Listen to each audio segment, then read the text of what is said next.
A dança entrou na minha vida já pequenininha. Então, na verdade, com 4 anos de idade, os meus pais já me introduziram na dança. E a partir daí eu fui crescendo e praticando, ainda em escola simples, né? De bairro, enfim. Aos 12, 13 anos eu ingressei no processo de formação profissional mesmo, na Escola Municipal de Bailado, de São Caetano do Sul, na ocasião. E aí eu fiz todo o meu processo de formação e encerrei ele lá em 1999. Nesse período eu já trabalhava com dança já e estou até hoje.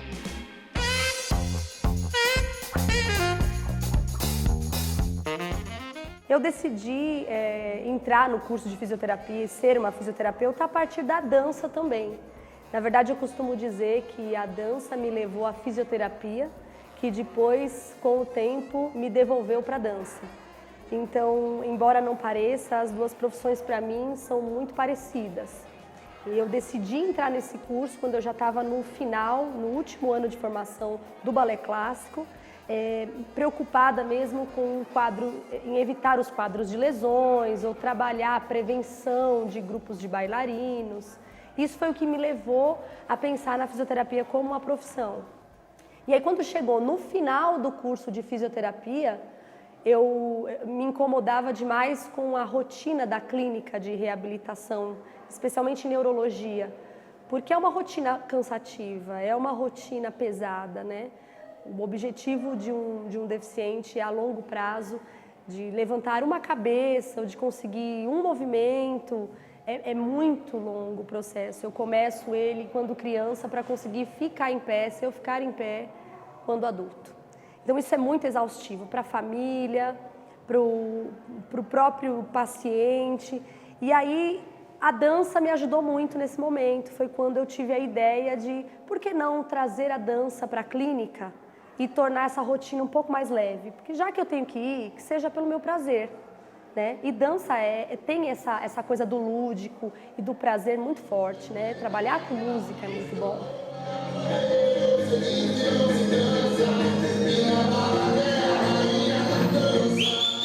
Eu sempre levo a dança para os meus atendimentos. Sempre levo a dança para os meus atendimentos. Primeiro, porque ela propõe uma diversidade de movimentos em ângulos diferentes daqueles que é simplesmente o que a gente faz na rotina de vida diária. Então, por exemplo, no dia a dia eu me levanto, vou até o banheiro, escovo os meus dentes, volto, tomo café, dirijo meu carro, desço uma escada, subo uma escada, entro e saio de uma porta. São movimentos que a gente executa na nossa rotina de vida diária. Mas eu não rolo todos os dias, eu não faço movimentos de torções amplos, conscientes, explorados. Consciência corporal na dança é uma coisa maravilhosa de se explorar. As diagonais de movimentos também, movimentos combinados, coordenação, percepção espacial. Então eu carrego a dança para a minha prática clínica como uma ferramenta de trabalho. Usar a dança como um método de reabilitação para os idosos, por exemplo, é super viável, né? Primeiro porque tem um baixo impacto e justamente por propor tantas possibilidades. Lembrando que o lúdico ele é fundamental para o sucesso de um trabalho acontecer. Eu acho que você tem sempre que associar prazer a trabalho, né? E quando você vai para uma proposta de reabilitação, pensando no idoso, acompanhado de muita dor normalmente e limitação, né? Junto, às vezes, uma depressão e uma história de vida inteira por trás, né? Porque nós somos um indivíduo único, nós não somos um joelho com artrose, nós somos um indivíduo por completo. E essa artrose compõe, por exemplo, o meu joelho envelhecido. Então, você trazer a dança enquanto proposta de reabilitação é uma sacada fantástica. Eu percebo que elas executam muito melhor os movimentos que eu pediria numa fisioterapia tradicional. Eu peço eles em dança, mascarado em coreografias, e elas executam muito melhor. Fica muito melhor a prática e elas saem felizes da vida. Eu comecei a enxergar a necessidade de realizar esse trabalho em 2004, né? Porque em 2003 eu ainda estava nesse processo de formação, eu tinha faculdade ainda por trás, me dando espaço para realizar o trabalho de dança em cadeira de rodas na própria universidade, isso aconteceu. Mas eu me formei e aí eu não tive mais esse espaço. Buscando um espaço para os cadeirantes, eu cheguei até os idosos. As coisas não foram muito planejadas, elas aconteceram. Então aí eu, num último espetáculo que eu fiz de uma escola que eu tinha, eu pedi ajuda. Olha, nós temos um trabalho assim, assim, assim, ao fim do espetáculo. E um dos espectadores que estavam assistindo entrou em contato comigo e disse, olha, a minha paróquia disse que pode te auxiliar. E é por coincidência a paróquia perto da minha casa, onde está toda a comunidade em que eu convivo e tudo mais. Ótimo, vamos para lá. Só que trabalhar com deficiente implica em mobilidade. E nós não tínhamos ainda acesso ao serviço Atende da prefeitura. Então, até que a gente conseguiu fazer o cadastramento, até saber dessa possibilidade que a prefeitura fornecia, eu não podia perder o espaço. Então, a ideia foi, vamos trazer idosos. Porque assim a gente segura esse espaço para a hora que os cadeirantes conseguirem vir. Porque se eu deixar esse espaço vago, um outro trabalho vai ocupar e a gente não pode perder essa oportunidade. E aí foi quando a gente teve a brilhante ideia de chegar numa missa e oferecer fisioterapia de graça para a terceira idade. E aí era de se esperar, eu tinha 200 idosos no dia seguinte no salão. Nesse interim, a gente conseguiu o serviço Atende. E a partir desse serviço Atende, os cadeirantes passaram a frequentar também esse trabalho. Nós não iríamos dispensar as idosas, claro, ali já tínhamos um vínculo, já tinham se passado 2 anos, 3 anos de tentativa do trabalho. E aí então nós ficamos com o grupo da terceira idade e os cadeirantes, que eram 6 na ocasião. Uma delas, inclusive, já na época da clínica, da faculdade, veio, trouxe alguns amigos e está com a gente até hoje. A gente costuma dizer que ela é a madrinha, a secretária da turma.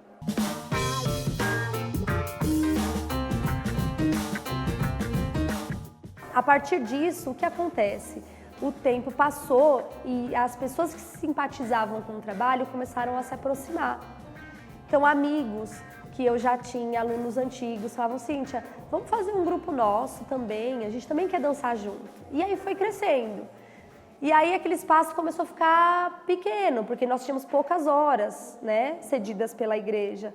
Então, uma academia cedia um espaço, uma empresa cedia outro espaço, e a gente fez da rua, da avenida, do bairro, o nosso escritório. A gente transitava pela rua para ir para os lugares. Então, enquanto tinha dança de salão num lugar, no outro tinha um balé, e a gente foi se mexendo assim. Até que saiu o primeiro espetáculo de dança em 2007. Então, isso foi de 2004 a 2007, informalmente, como um grupo de amigos, uma ação social na igreja. E desse espetáculo a coisa explodiu.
O Grupo Solidária Dança surgiu em 2008.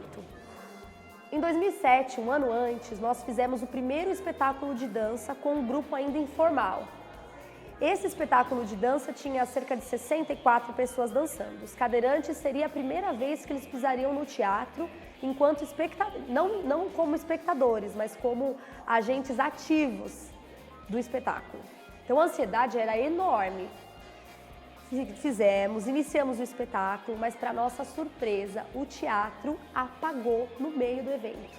Buf, deu um apagão. A nossa sorte é que o grupo de dança do ventre estava no palco e elas dançaram na ocasião com velas acesas, numa taça. Foi o que iluminou o teatro, porque nem a luz de emergência acendeu. Para surpresa, inclusive da administração do teatro, que é uma administração ótima, são teatros ótimos. E a gente ficou no meio do espetáculo, os cadeirantes chorando, a plateia, 400 pessoas assistindo sem saber o que tinha acontecido. Não restou nada, a gente foi até o palco, eu fui até o palco, pedi desculpa. A plateia logo solidária se manifestou, aplaudiu e saíram todos como se tivessem saído de um velório. Foi uma situação super triste. No dia seguinte, muitas pessoas sabiam que havia acontecido isso, porque a notícia corria, né? Ainda a gente não tinha internet desse jeito como é hoje, com tantos aplicativos de telefonia e tudo mais, mas a notícia correu. E aí todo mundo queria saber que grupo era esse que deu o apagão no meio do espetáculo. E como assim? Tinha ainda cadeirante dançando, idoso dançando. E a gente acabou caindo na boca do povo. E a partir daí o nosso grupo viu a necessidade, a gente reapresentou o espetáculo no Teatro Paulo Machado de Carvalho, dobramos os espectadores que assistiram, porque todo mundo queria ver, 15 dias depois, que espetáculo era esse. E de 64 pessoas, nós fomos para 115, 110 pessoas. E aí a gente viu a necessidade de ter um endereço. Não dava mais para a gente ficar na rua desse jeito, né? E aí nós fundamos a Associação Solidariedade de Arte e Cultura no dia 1º de agosto de 2008. E aí então nós tínhamos um RG, né? Nós tínhamos um CNPJ, uma identidade. E a partir daí as relações mudaram. O serviço do Atende, a gente teve condições ainda de usá-lo melhor, como um parceiro, porque eles são um parceiro da associação. Alugar um imóvel, recolher doações para manter esse imóvel. E aí o trabalho foi crescendo. Nesses 12 anos de projeto, o número de voluntários aumentou muito, muito. De 6 pessoas que ajudavam no início, 4 pessoas que ajudavam no início, hoje nós somos em 30 pessoas. De voluntários fixos, daquele trabalho de todo sábado nós estarmos juntos para fazer alguma coisa. Então, todos os nossos professores são voluntários e aqueles do início ainda estão conosco, alguns deles ainda. Outros entraram e agregaram a família, mas temos também outros voluntários que ficam na administração, voluntários esporádicos, pais de alunos, que entram na jogada para trabalhar com manutenção do espaço. Hoje nós temos uma sede nova sendo reformada, nós vamos mudar dessa sede para uma sede maior, porque a quantidade de assistidos são muito grande hoje, né?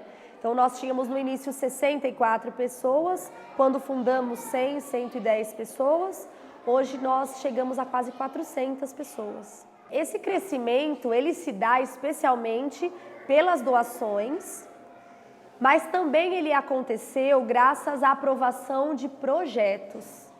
Porque nesse caminho a gente começou a entender a importância de ter certidões, por exemplo, CMDCA, que é do Conselho Municipal da Criança e do Adolescente, o COMAS, que é da assistência. Então a gente veio crescendo administrativamente e burocraticamente junto. Nós temos arquivados todo o relatório de tudo o que aconteceu até hoje, desde o começo. Então, registrar em cartório, uma diretoria ativa. Então, isso foi fundamental para sustento até hoje. Mas eu digo que o que a gente ganha, ele é o suficiente para se manter.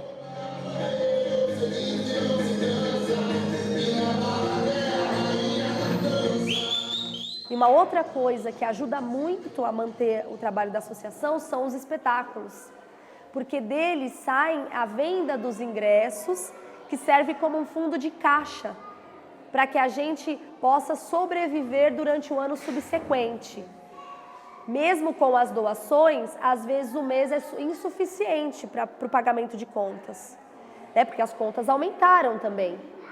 Então a gente tem como resguardo esse valor de espetáculos e esses projetos que ajudam em parte a subsidiar o espaço, as contas, funcionários, porque a gente tem nós temos os voluntários, mas a gente tem um quadro de funcionários que trabalham para esses projetos. Hoje o Solidariedade é ponto de cultura municipal, ele é ponto de cultura de São Paulo, tem um projeto aprovado pela Secretaria Municipal de Cultura.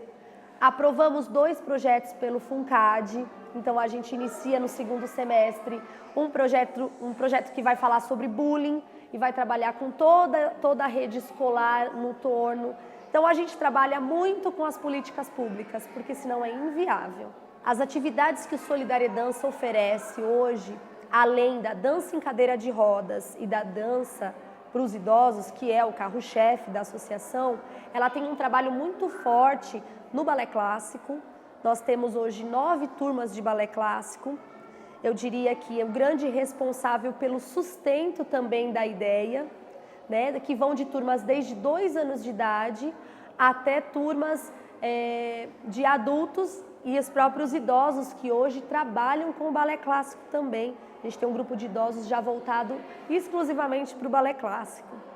Então, além do balé clássico, a gente tem a dança do ventre também, dança de salão, temos o teatro, que acontece nos cursos do ponto de cultura, teatro, música, artes. No FUNCAD, que é esse projeto que a gente vai trabalhar também agora no segundo semestre, nós vamos ter desenho artístico. Então, o ateliê, que é uma cooperativa que será formada por mães de alunos que serão especiais aí na montagem dos figurinos, desde desenhar figurino, corte, costura, toda a produção. Então, vários braços já se fizeram. Temos também um outro ramo, que é o esporte, a dança enquanto esporte. Então, nós temos a dança esportiva em cadeira de rodas. Hoje eu sou membro da Confederação Brasileira de Dança Esportiva em Cadeira de Rodas e nós representamos o município de São Paulo.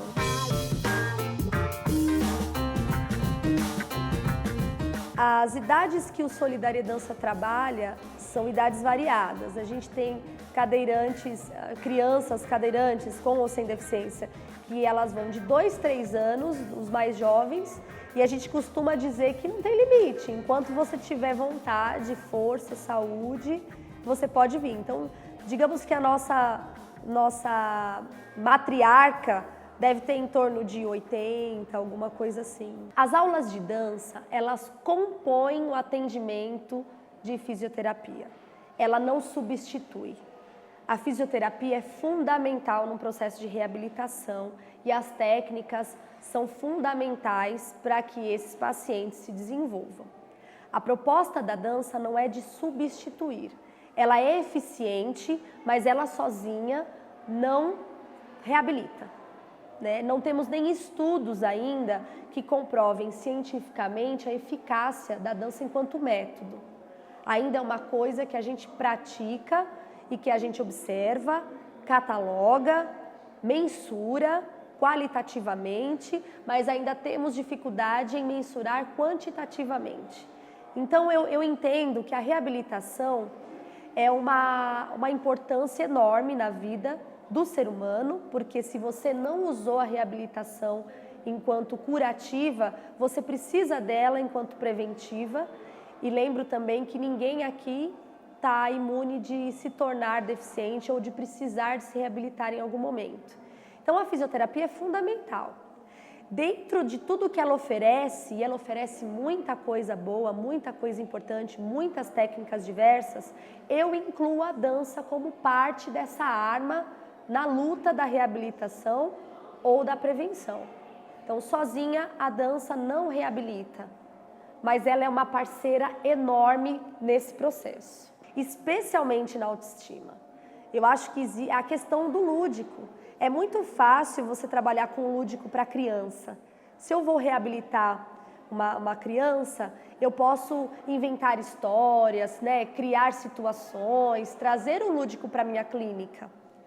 Mas para um adulto é muito difícil isso, né? E mesmo com a criança, vai chegar uma hora que a brincadeira vai ficar chata, porque é doloroso, não é tão gostoso assim. Então, quando você traz a música, traz a dança, você humaniza a sua clínica, porque você prepara o seu paciente para a vida. Ele não mora dentro de uma clínica. Então, a gente precisa trabalhar com a realidade dos fatos. Eu preciso saber que, além do que ele faz comigo na clínica, ele tem autoestima suficiente para ir para um baile, porque ele sabe que ele vai poder participar integralmente do baile, da balada, da aula de balé, como todos os outros colegas.